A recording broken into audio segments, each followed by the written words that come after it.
All right, welcome to section 1.5, exponential functions. So here's a quick example, population growth. So the population of Burkina Faso, a sub-Saharan African country from 2007 to 2013 is given in the table below. To see how the population is growing, we look at the increase in population in the third column, so right in here.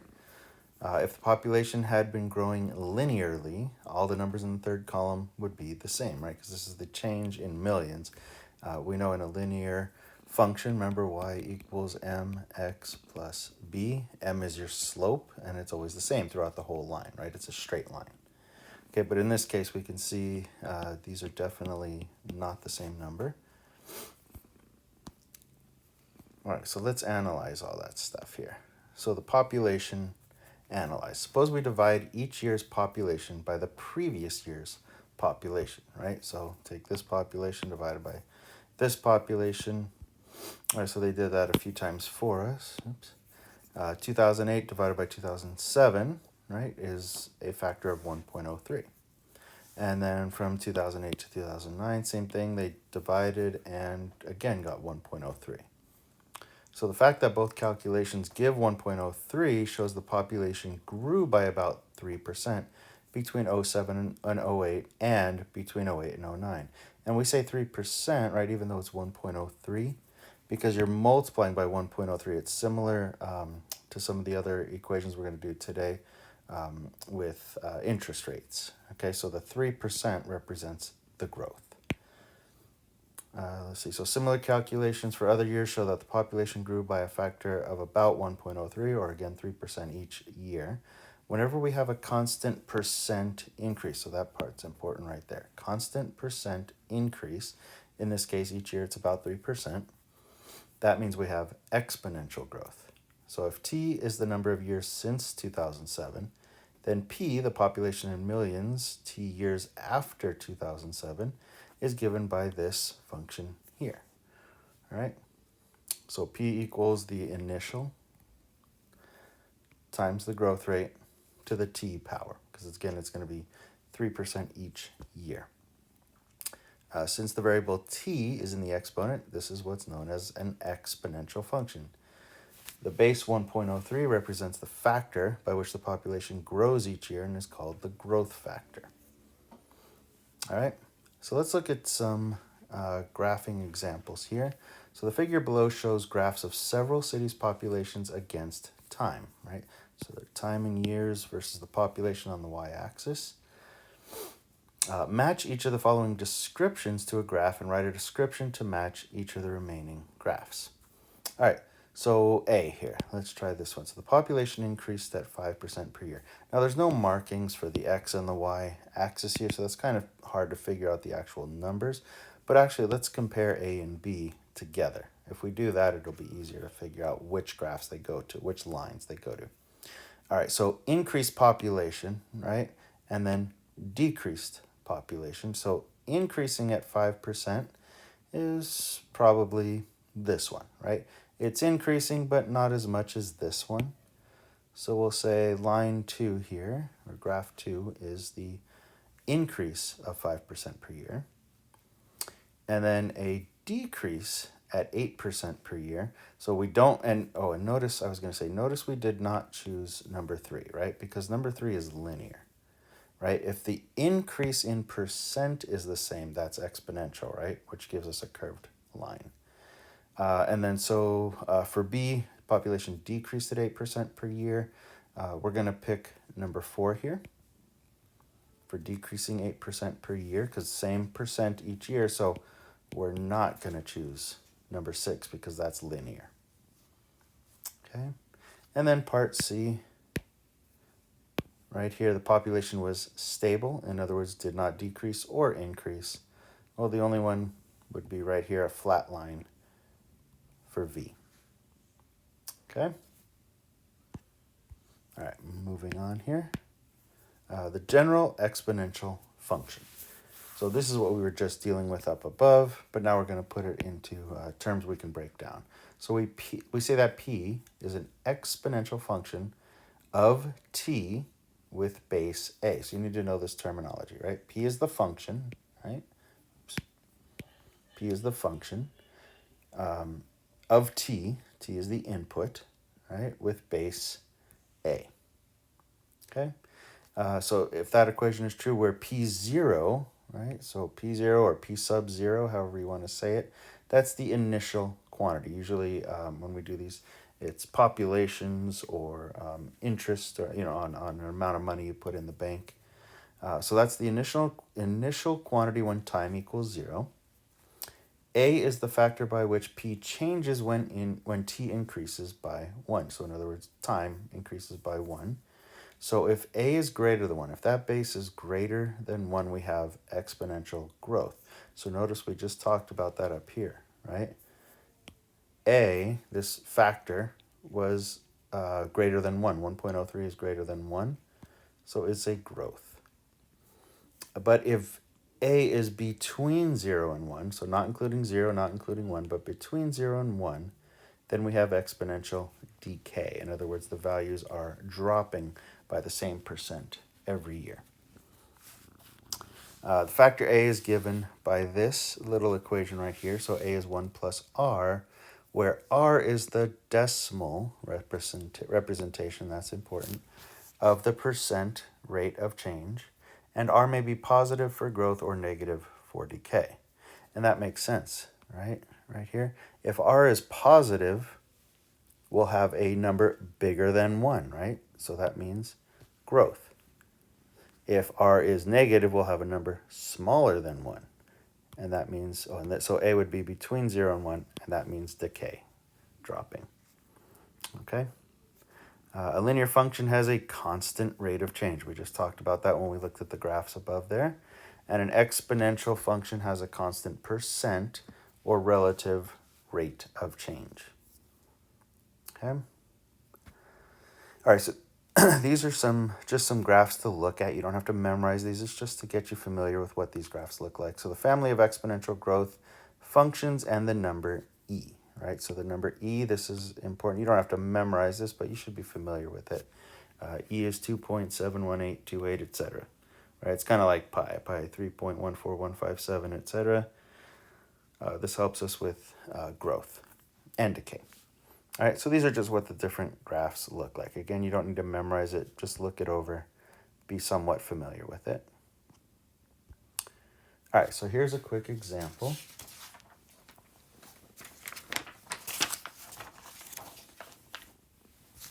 All right, so let's see. A 50 milligram dose of quinine is given to a patient to prevent malaria.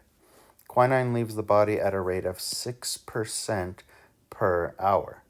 So notice what they're telling us here. A constant percentage change every unit of time. So that's right there, we know that's going to be an exponential function. So we're going to use the formula that they gave us above. P equals P0 times A to the T power. All right? Okay. So find a formula for the amount A in milligrams of quinine in the body T hours after the dose is given.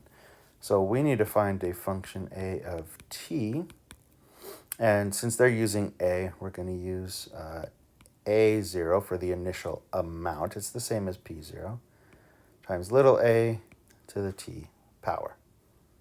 Okay, so first we need to find little a, right? So I'm going to do some side work over here. So little a is 1 plus the rate, right?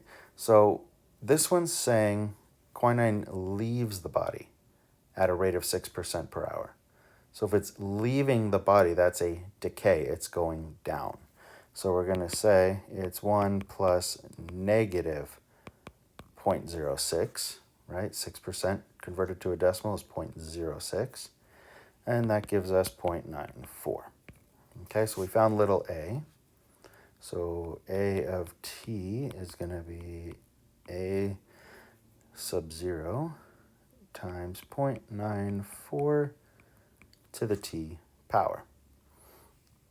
All right, now they told us at the beginning here they gave the patient a 50 milligram dose, right? So that's the initial amount, so that's A0. So we know it's 50 milligrams times 0.94 to the t power. Now be careful with these functions. Some of you are going to be tempted to multiply that 50 and that 0.94, but remember you cannot do that. Remember PEMDAS, order of operations. Exponents before multiplication. Okay, that's important.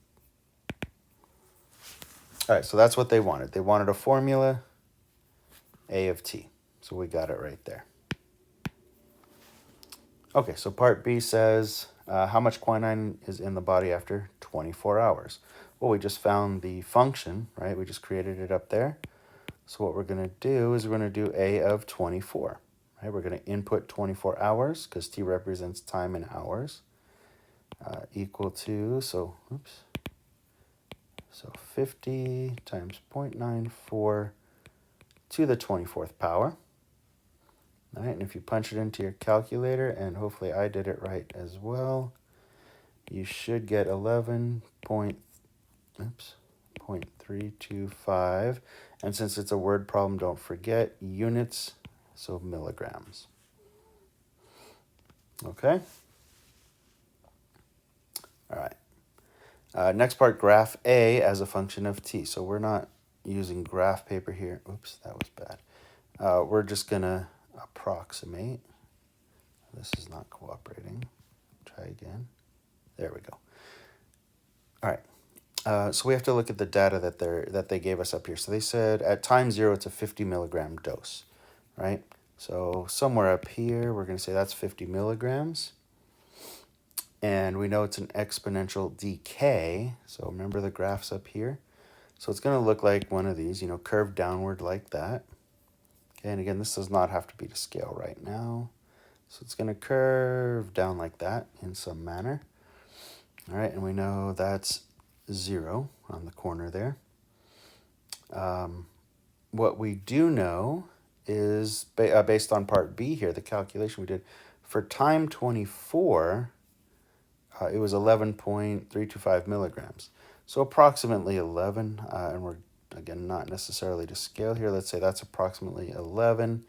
So that means if we follow that out to the graph and back down here, this has to be 24 hours. Okay? All right. So then for part D, 24 hours, there we go. All right, for part D, it says, use the graph to estimate when 5 milligrams of quinine remains.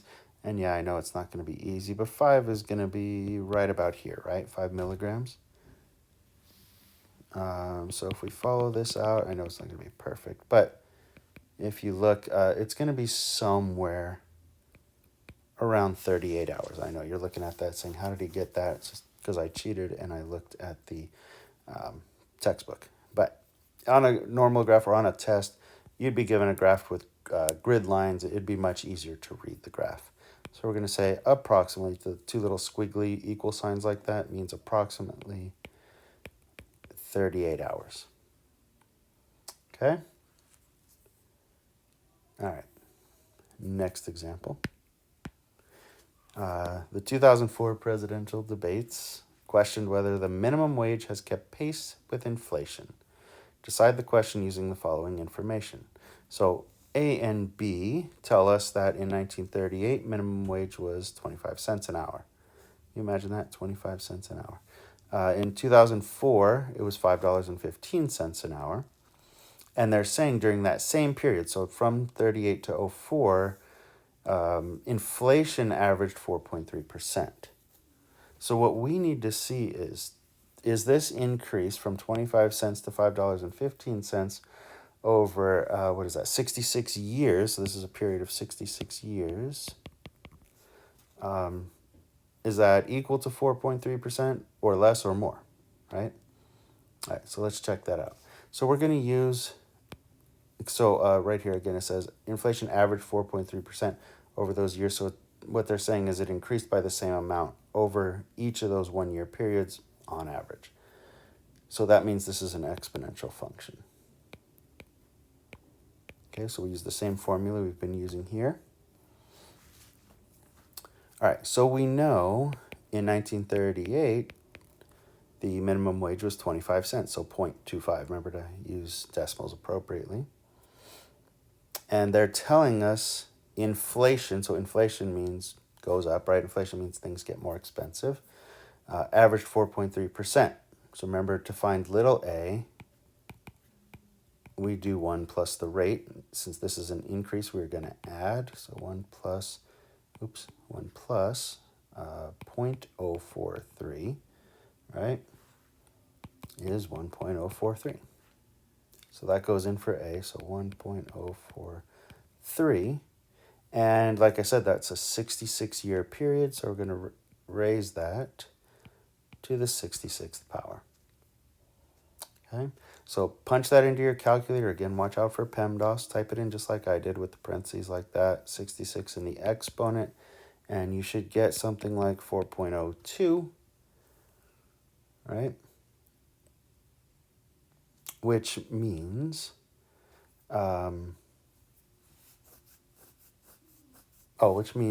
we did better than that, right? Because 4.3% would be 0.043, and this is 4.02. Okay, so it went up numerous times more than that. Okay, so this is better. All right, moving on. So the next section here, 1.6, the natural logarithm, or natural log. You've probably heard that before. Definition of the natural logarithm. The natural logarithm of x, written, and I know everyone wants to say ln x, but don't say ln x, say natural log of x, is the power of e needed to get x. All right, in other words, natural log of x equals c is the same thing as saying e to the c power equals x. And the reason for that is because of the definition of natural log of x. The definition of natural log of x is log base e of x. Okay?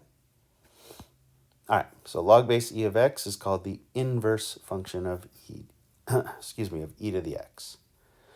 And it says right here, natural log of x is not defined if x is negative or 0. So this is important, right? In other words, we cannot have an x value here that's 0 or a negative number. It just doesn't make sense. You can't calculate that. Now, properties of natural logarithms, these are extremely important. You need to memorize them. You need to understand how to use them. Without knowing these 5 rules, and there's a couple other things I'm going to show you as well, these kind of problems are impossible to do. Okay, so let me explain these for you. So the first one, natural log of a times b. So notice a and b are in the parentheses. They're being multiplied together. And as we've seen a lot of times in math, look for patterns in math, right? So as we've seen a lot of times in math, multiplication and addition go together, right? And multiplication is addition. So the natural log of a times b in the parentheses, just like that, is the same as the natural log of a plus the natural log of b. Notice you have to put natural log on both parts there, okay? All right, and just as multiplication and division go together, multiplication and addition go together, division and subtraction go together. All right, so very similar to number 1. Number 2 says the natural log of a divided by b equals natural log of a minus natural log of b. Now be careful with these because in addition and multiplication, order does not matter. So you could say natural log of b times a equals natural log of a plus b. You can switch the order of the a's and the b's for the addition and multiplication, but you cannot switch the order for division and subtraction. Okay? That's important. Next property, natural log of a to the p power equals p times natural log of a. So really what they're doing here is they're simply taking this exponent and bringing it to the front as multiplication. Okay, that's where this p came from right here. P times natural log of a. Okay? All right, next one here, number 4, natural log of e to the x power equals x. That's always nice. Now there's a reason for that. Okay, let's check out the reason for that. So natural log of e to the x. Now, there's a property that we're going to talk about right here. Natural log of e. Natural log of e equals 1. Okay, and I'm going to show you why in just a second. But what we're first going to do is we're going to first use rule number 3 and bring this x into the front, right, as multiplication. So now we have x times natural log of e. Now up above, it tells us natural log means log base e, right? Okay, so let's check that out. Let's rewrite that. So that means it's x times log base e of e. Now if you remember back to high school, this part right here, so I'm going to do this separately. So log base e of e equals something. Let's just say we don't know what it is just yet. Okay, let's say it equals y. The way to convert from logarithmic to exponential is you take this base, raise it to that power, set it equal to what's right there. Okay, so in other words, this becomes e to the y power equals e, which technically speaking, that's a 1, right? E to the 1 power is e. When the bases are the same, your exponents are the same, so y equals 1. So in other words, log base e of e equals 1, and that gives us a nice little shortcut right there. So every time you see natural log of e, it's simply equal to 1. Right, so in other words, this becomes x times 1, which is just simply x, finally, right? Which gives us that property right there. Okay, you don't have to memorize that, it's just helping you understand it. And then number 5, e to the power of natural log of x. Right, so this natural log of x appears in the exponent equals x. So that's just another property. You should definitely make sure you know all 5 of these by heart. All right, a couple more properties here. In addition, natural log of 1 equals 0. Right, for the same kind of proof I did right up here.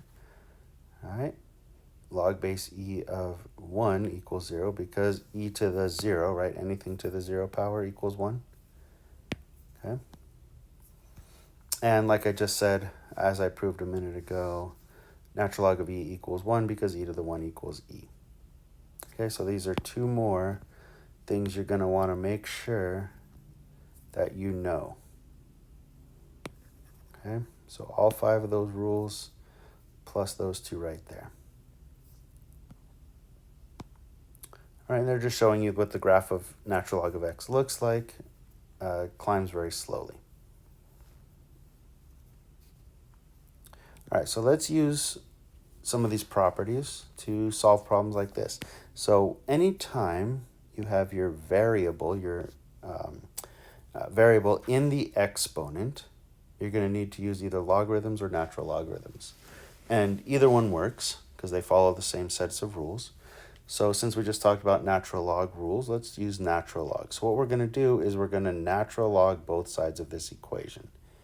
In other words, we're going to say natural log of 3 to the t power equals natural log of 10. Right? So we just used your basic, algebra rule. Whatever you do to one side of the equal sign, you have to do the same to the other side, right? So we just applied the natural log to both sides.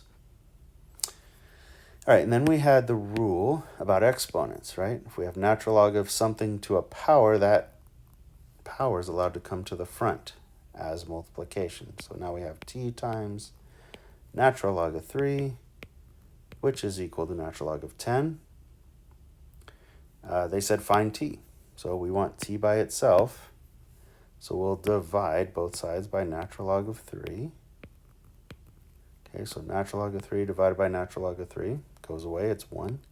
So t equals natural log of 10 over natural log of 3. So a few things to be careful of here, though.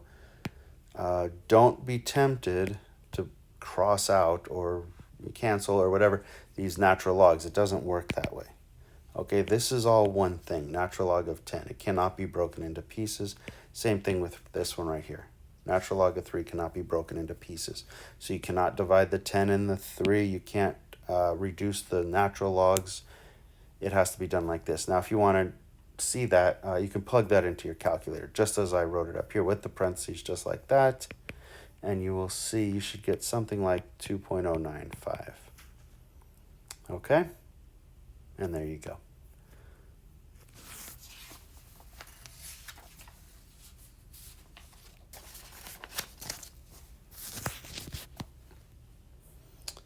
All right, moving on here. Exponential functions with base e. All right, so base is what the exponent is being applied to. So writing a equals e to the k. So k equals natural log of a. That's just using that conversion from exponential to logarithm. Any exponential function can be written in two forms. So this is the formula we were using before for exponential growth and decay. Now we're going to rewrite it as p0 times e to the kt power. Okay, let me explain this here. So if a is greater than 1, we talked about that before, same rule. If a is greater than 1, we have growth, exponential growth. But if a is between 0 and 1, we have decay. All right, now the letter k here. So k is called your continuous growth or decay rate. So if k is positive, right, since it's the rate, this would be exponential growth. And if k is negative, we have exponential decay. All right? Okay. So let's do a problem here. So it says, what annual percent growth rate is equivalent to a continuous percent growth rate of 8%? Okay, so what we're going to do, whenever you see a problem like this, you're going to use the original exponential equation, so p equals p0. In this case, they're saying growth rate, growth is add, right? Growth rate of 8%, so we're going to do 1.08. We added, right, 1 plus the rate in decimal form to the t power. Okay. Now, as we said before, we're going to let a equal e to the k. So we're using that here.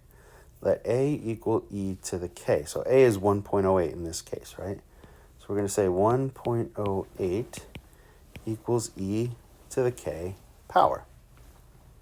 So again, we have our exponent in the, we have a variable in the exponent.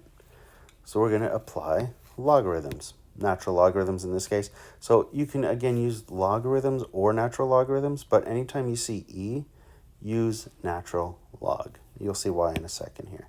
So we're going to apply the natural log to both sides of the equation here. So remember, now we have natural log of e to the k, which means we're allowed to bring the k to the front as multiplication. So we have natural log of 1.08 equals k times natural log of e.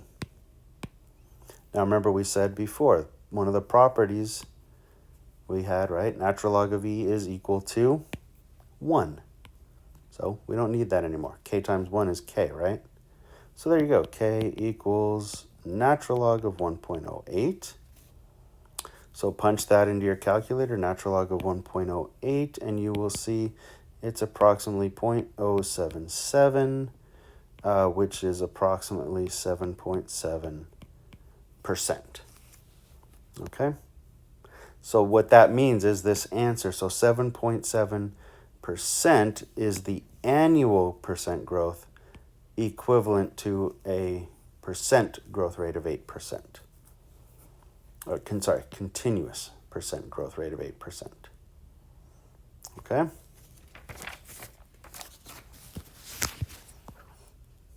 All right, so here's another example. They're just asking you to show or to graph these little functions here. That one and that one. These are things you would punch into your calculators. Okay, so make sure you learn how to do that. If you need help with that part, please let me know on your graphing calculator. I'll give you directions. Okay. All right, so that was 1.5 and 1.6. So that's the lecture for the first day of class this week. So we're going to keep going on, though, because 1.7 and 1.8 are actually pretty short here. So you can stop here if you want for the first day or continue going and get a little bit ahead. All right, so section 1.7, exponential growth and decay.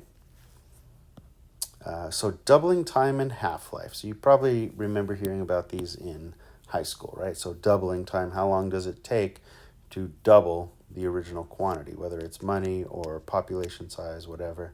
And half-life, usually they talk about that in terms of radioactive decay. All right, so here, the doubling time of an exponentially increasing quantity is the time required for the quantity to double, right? See, those smart mathematicians, they're not so original with their terminology, right? Doubling time, the time to double. Same with half-life, right? Kind of explains itself. The half-life of an exponentially decaying quantity is the time required for the quantity to be reduced by a factor of 1/2. Every exponential growth function has a constant doubling time, and every exponential decay function has a constant half-life. Okay, so constant half-life. The half-life of nicotine in the blood is 2 hours. So a person absorbs 0.4 milligrams of nicotine by smoking a cigarette. Fill in the following table with the amount of nicotine remaining in the blood after T hours. So the top here is hours. All right, and the bottom is the amount of nicotine. So estimate the length of time until the nicotine is reduced to 0.04 milligrams.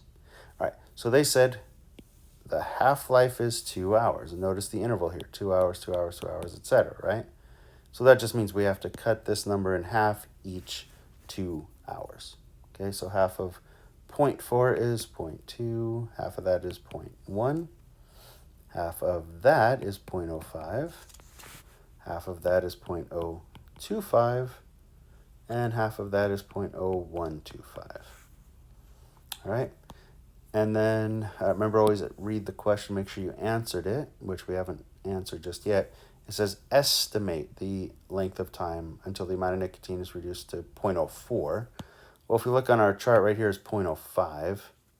So we can reasonably suspect that's just before the 6 hour mark. So we're not going to make any calculations here. Again, it's an estimation. So you can put 5.5 hours, 5.8 hours, something like that. I'm going to put 5.8 hours. Okay, again, it's just an estimation.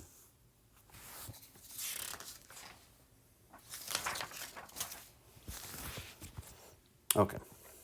All right, so financial applications. You're going to see these quite a bit. So an amount P0, so remember P0 means the initial amount. An amount P0 is deposited in an account paying interest at a rate of R per year. Okay, so R is your interest rate. Let P be the balance in the account after T years. Okay, so T is in years. Okay, so if interest is compounded annually, so once per year, then we're going to use this equation here. You should memorize this equation. You're not going to be tested on memorizing it, but you're going to use it a lot in business applications, so you should memorize it. So P equals P0. P0 is your initial amount, times 1 plus R. R is the interest rate to the T power in years. All right, if interest is compounded continuously, then we use this formula here. P equals P0 times e to the RT power. Okay? All right, so read the problem. It'll tell you, is it compounded annually or continuously? So here we go.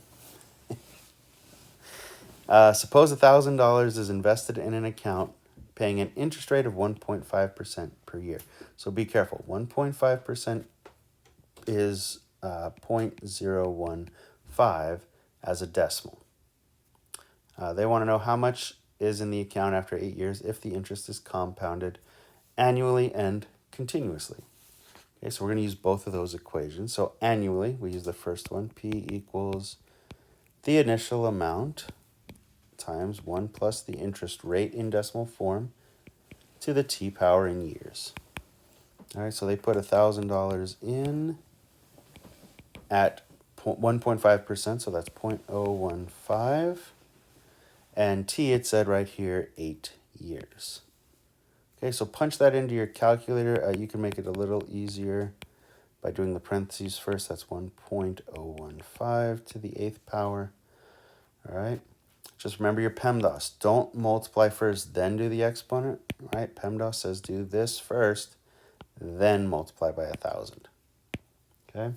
So if you do that correctly, and assuming I did it correctly, you should get, let's see, 1126.49.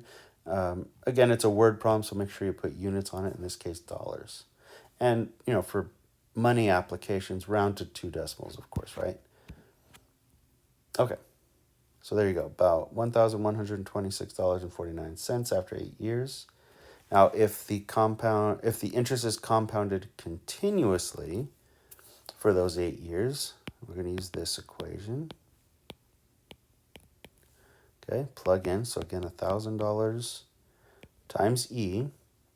The interest rate is 0.015, and the number of years is 8. Okay, so PEMDAS again. So what you're actually going to do is you're going to calculate this exponent first. Then you're going to take E to that power, then multiply by 1,000.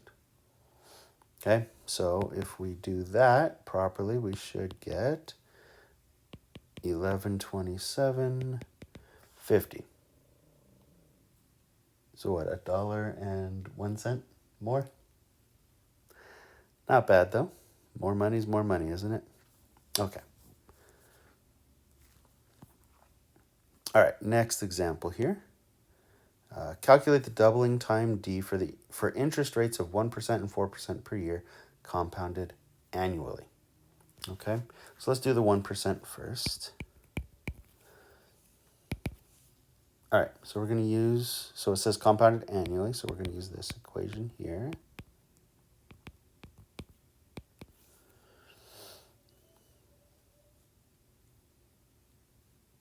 All right, so what we're going to do, when they say doubling time, what we're going to do is we're going to divide both sides by P0.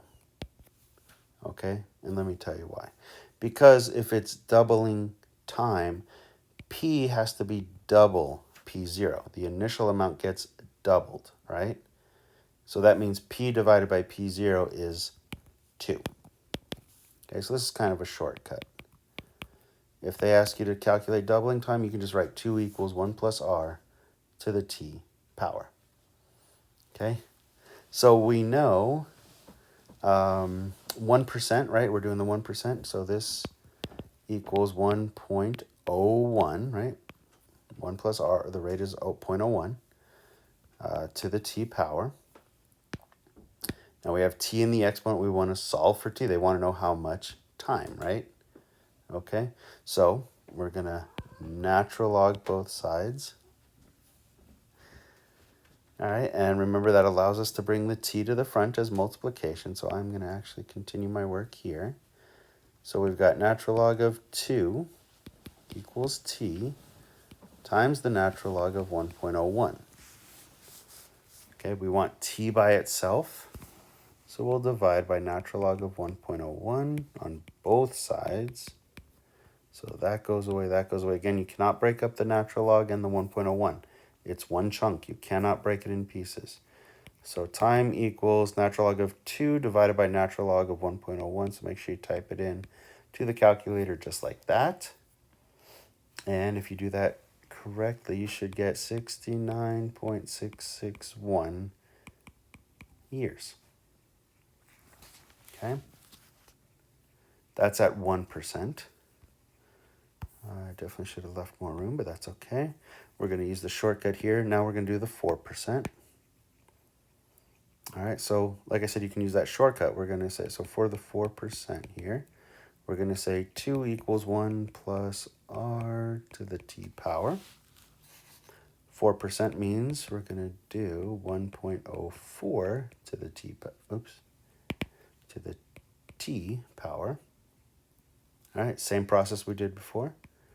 Natural log both sides. Bring the T to the front. So natural log of 2 equals T times the natural log of 1.04. divide both sides by natural log of 1.04.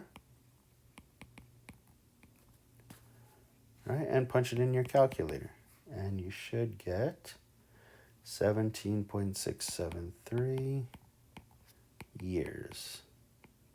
So look at that. Big difference from 1% to 4%, right? Okay.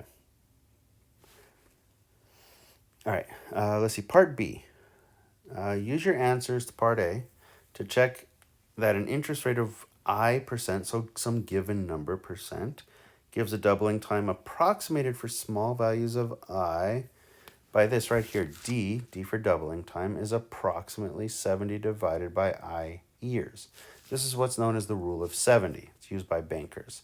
Just kind of a quick check, an easy way to figure out the answer. To compute the approximate doubling time of an investment, divide 70 by the percent annual interest rate. So this is one of those weird times. No decimals. Use the percent. Okay? All right, so we're looking at 1% and 4%, right? So for 1%, we'll use this formula. 70 divided by 1%. Again, don't convert to decimal in this case, which is, we know that's 70 years, which is a good approximation, isn't it? Because we came up with 69.661 years. So that works pretty good. And then for the 4%, right, doubling time is approximately 70 divided by 4, which is 17.5 years, which again is a very good approximation, right? 17.6 we got before. Okay, we're getting there. All right, present and future value. The future value B of a payment P is the amount to which the P would have grown if deposited today in an interest-bearing bank account. The present value P of a future payment B is the amount that would have been deposited in a bank account today to produce exactly B in the account at the relevant time in the future.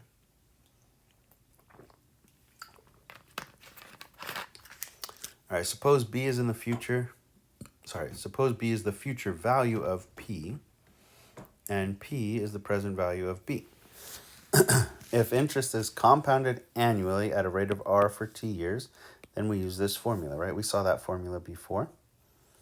Or if you want to go the other way around, if you want to find the present value, it's B divided by 1 plus R to the T power.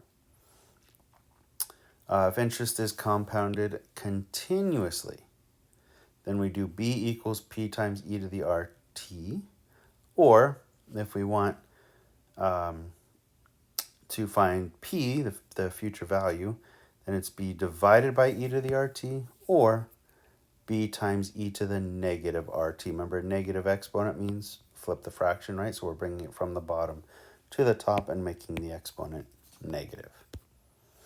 Okay? All right, in other words, the calculations are the same as we did before. All right, and last section here. This one's pretty short. Some review, you've seen this before. New functions from old, so combining functions in different ways.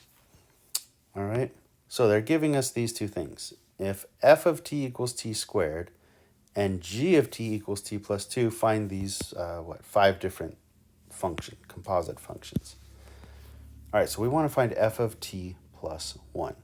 So just remember, whatever's in the parentheses of a function like that, you're inputting for the variable, okay? So f of t is t squared.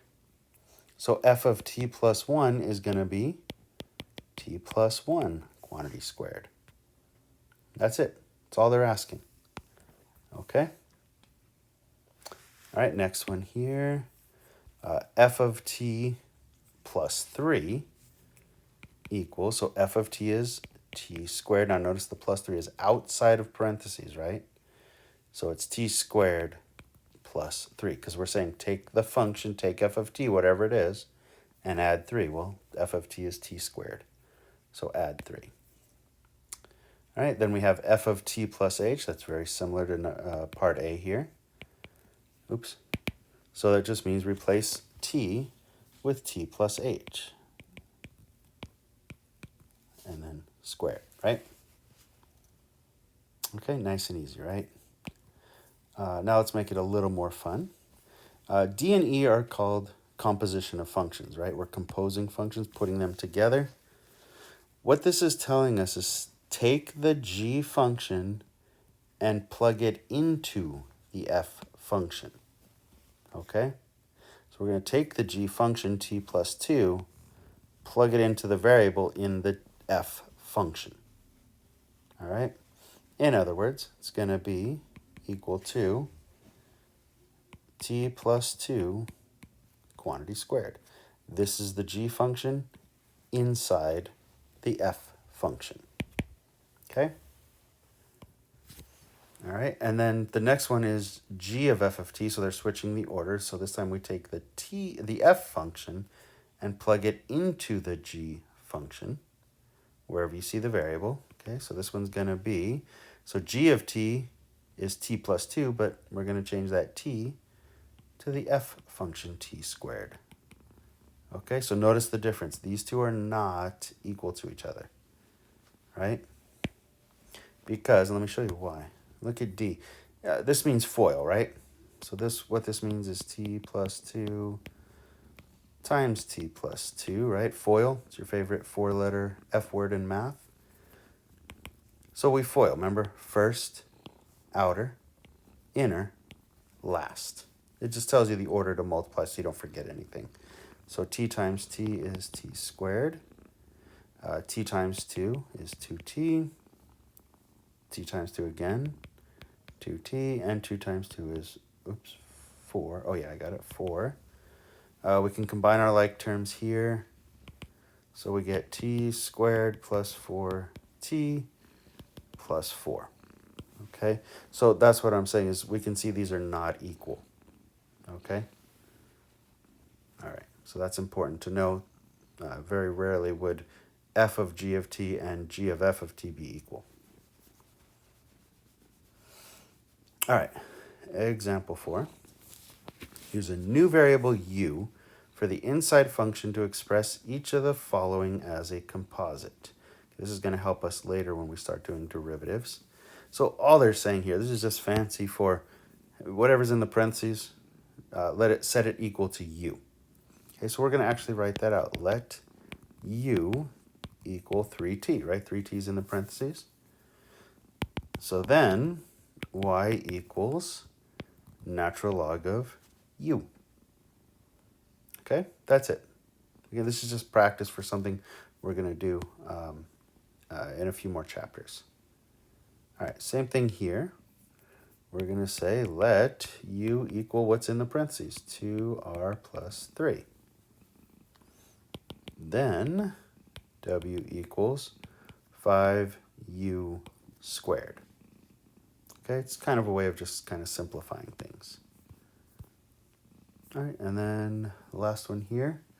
There's no parentheses, but what we're going to do is we're going to make that whole exponent equal to u. So let u equal negative 0.03t. Then p equals e to the u. Okay? All right. All right, next thing here, so this is the last bit of this section, and we'll be done for the week. Stretches of graphs. So multiplying a function by a constant c stretches the graph vertically if c is greater than 1, or shrinks the graph vertically if c is between 0 and 1.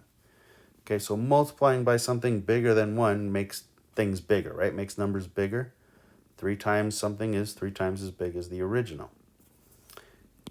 If we multiply by a number between 0 and 1, it means we have a fraction or a decimal that's small, right? So we're making that number smaller. We're making the graph smaller, okay?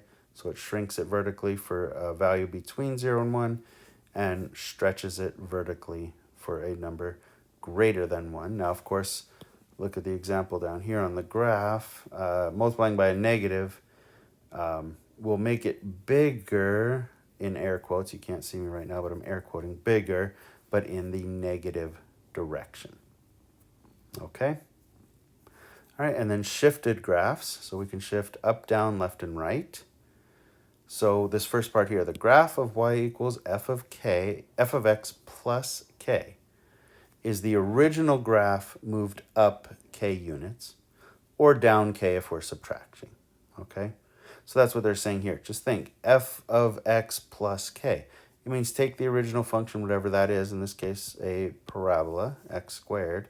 If we add 4, it just brings the entire thing. Every point on that original graph gets moved up 4 units, so it just shifts it up 4, okay? The next part here, the graph of y equals f of parentheses x minus k is the original graph. Oops. The original graph moved to the right k units. Now this is, or left if k is negative. Now this is the weird one, right? So when we're adding or subtracting to the function, adding means bring it up, subtracting means bring it down, shift up and shift down. But with the shift on the x-axis, when we're shifting sideways, this is important, you got to think opposite. So if it's minus some number, you shift right. But if it's plus some value, you shift left. Okay, here's the example right here, right? The original graph y equals x squared. It's right here, this one. But if we put x minus 2 in the parentheses, even though it's a negative 2, we're shifting every point to the right. Okay, that's very important to remember. Okay, that one's different. All right, thank you very much.